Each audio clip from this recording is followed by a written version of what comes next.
Hello summoners, my name is Nathan Ng, but you can call me Tonight. And welcome back to another ProGuides video. Today we're going to be breaking down some of the best pocket picks that you should have for any given role. So click that sub button like I clicked accept on that DM that I shouldn't have. Let's get back into the video. Before we get started, let's break down what a pocket pick actually is. A pocket pick is most commonly known for a specific champion that is used under special conditions that allows you to throw the enemy off. These types of picks were made super popular by pro players that showed off exemplary pocket picks such as Faker's Riven, Huhi's Asol, and Damonte's Heimerdinger, and so much more. But being able to use these kinds of champions will allow you to get the upper hand on the enemy since they won't really know how to go against your champion. Plus, sometimes pocket picks can be the ultimate counter to some of your least favorite champions to go against. Whether it's to impress your friends, your significant other, or a secret off-meta pick, or just to learn a new champion, we've got you covered with our top 3 pocket picks that you should learn for every role. Before we dive into the wonders of the top lane, let's go over our question of the day. What is one of your favorite off-meta champions that you personally play in your main role? Let us know in the comments down below. Top lane is generally a role that is used to support your team in a myriad of ways. Whether it's creating pressure by splitting, or providing a front line with a beefy HP bar, or just literally shielding your allies, this role is extremely powerful with its ability to be a team player both directly and indirectly. That being said, it's why our 3 picks for the top lane are Pantheon, Heimerdinger, and IVERN. Let's briefly dive into them. Pantheon has recently become the star of the top lane, so he hardly counts as an off-meta pick. Regardless, he's a powerful pocket pick that has the potential to stop many duelists like Jax, while also offering a semi-global ultimate that allows you to gank your allies. Pantheon top shouldn't be underestimated and can be a great solution to team comps that need more pressure, as well as if you just personally aren't really good at dealing with those kinds of champions. He builds Eclipse, Cleaver, and Sterax as his core items. Next up, we've got Heimerdinger. Heimer has slowly gotten back into the top lane meta and is adored by One-Trix as a powerful laner who is really annoying to play against. He may lack the solo kill potential that Pantheon can offer, but his team fighting and overall side lane pressure is a force to be reckoned with. If you enjoy Heimerdinger ADC or mid lane, you'll thoroughly enjoy him as a top lane as he harasses the enemy laner from a mile away with your turrets. He builds Liandry's, Zhonya's, and Morellonomicon as his core items. Finally, we've got IVERN. IVERN has slowly become more famous over time as a top laner thanks to the pro play, but it's for good reason. This monstrous tree allows you to harass most bruisers and tanks from a mile away, and takes powerful trades due to your E shield and damage. Once you hit 6, you can even solo kill a majority of top laners. He may be a little bit difficult to grasp, but in the end, it's definitely worth it as you can not only just shut down the enemy, but you can also work to keep your allies alive in the mid game. His core items are Moonstone, Staff of Flowing Water, and Redemption.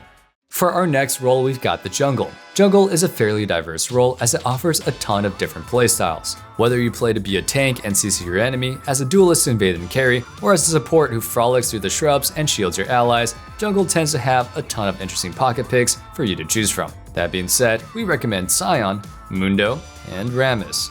SION has always been an interesting champion since he can go full lethality or full tank and still be useful either way. Made famous by streamers such as Tiltarella and The Boss, this giant zombie allows you to quickly and safely clear the jungle until you can smash your enemy with your axe. SION in the jungle is a decently safe pick and can gank lanes pretty easily. Plus, you can decide if you want to itemize him as a lethality one-shot machine or a massive frontline for your team. We'll leave that choice up to you, but it's recommended to go tank for this jungle pick.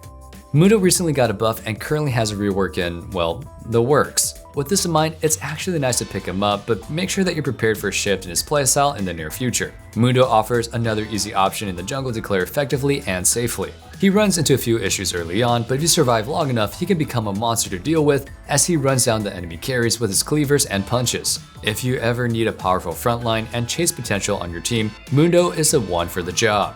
Building a full tank is probably the best way to go, and your core items are going to be Chem Tank or Frostfire Gauntlet into Spirit Visage and Thornmail.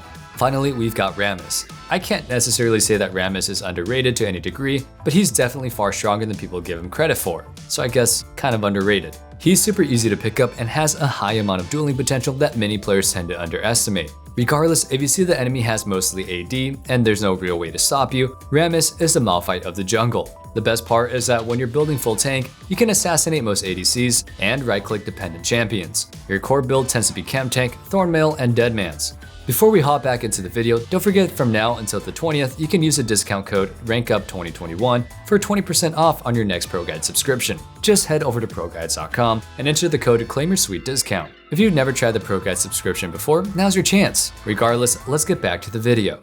Next up, we've got the mid lane. The mid lane tends to be a role that impacts the map almost as much as the jungle and the supports do. It's filled with mages, duelists, and assassins, which can make these pocket picks extremely powerful. For our top 3 picks, we've got Garen, Zac, and Renekton.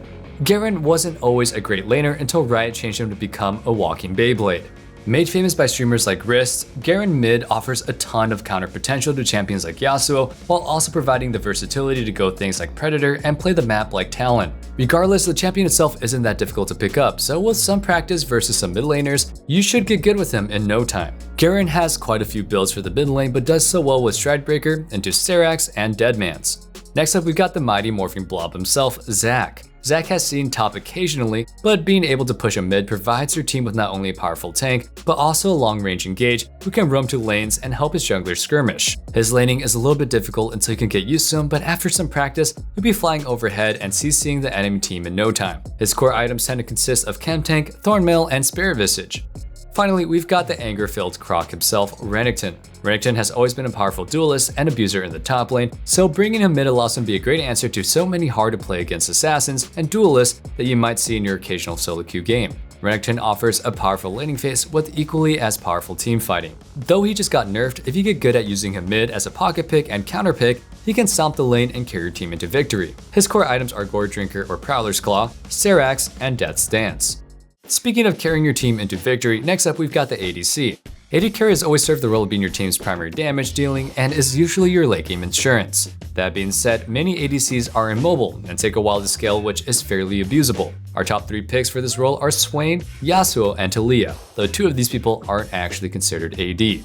Swain has made his popular debut as a powerful support who is also able to run the lane without any real damage items. It only makes sense that he's able to become such a monster when given actual gold income and someone to help him get kills. Swain ADC allows you to punish scaling ADCs like Aphelios by forcing them out of lane and constantly providing threats in teamfights. They won't be able to scale if every time they go for a CS, they get bursted to half HP or more. His core items tend to be Liandry's, Zhonya's, and Demonic Embrace.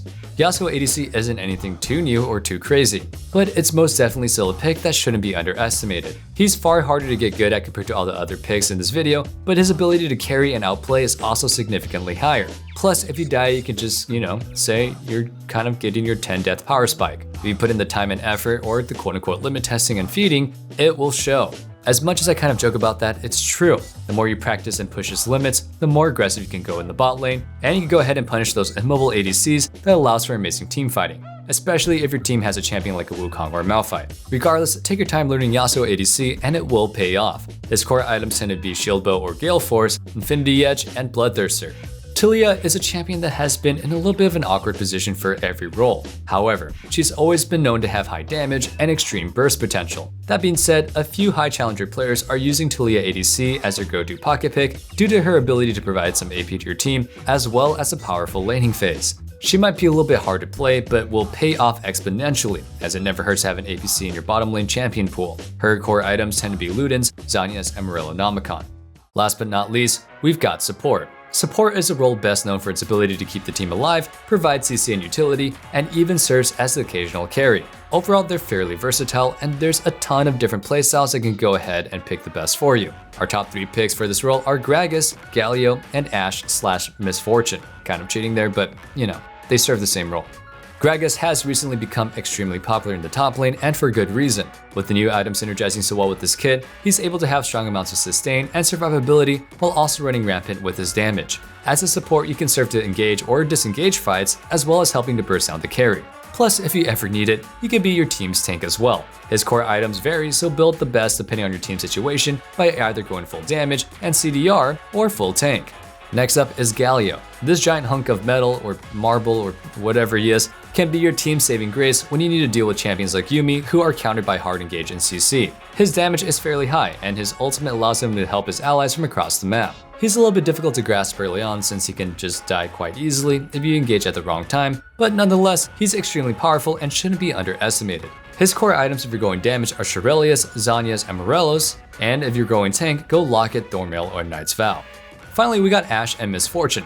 The reason these two are included together is because they both offer a similar playstyle that can be easily combined. They offer an extremely powerful laning phase where you can harass and poke the enemy out of lane, alongside great disengage tools and game-changing ultimates. Both of these champions should be checked out if you enjoy poke mages against certain teams, as they can make the difference and can win you the game. They both tend to have some variation of utility and AP for the core items, with Imperial Mandate being very popular alongside Comet and Tier. Well, that's going to be it for the video, but don't forget to join our ProGuides family at ProGuides.com or through the Discord in the link down below. We offer exclusive giveaways and courses that you won't really catch anywhere else, so stay tuned. Also, thank you guys so much for watching, and don't forget to like, comment, and sub to the channel if you want to see more of my silly hair. Kangas wrote that, and I mean, at least I have hair. I'll see you guys in the next one. Stay safe, stay healthy, and have a wonderful day. Peace.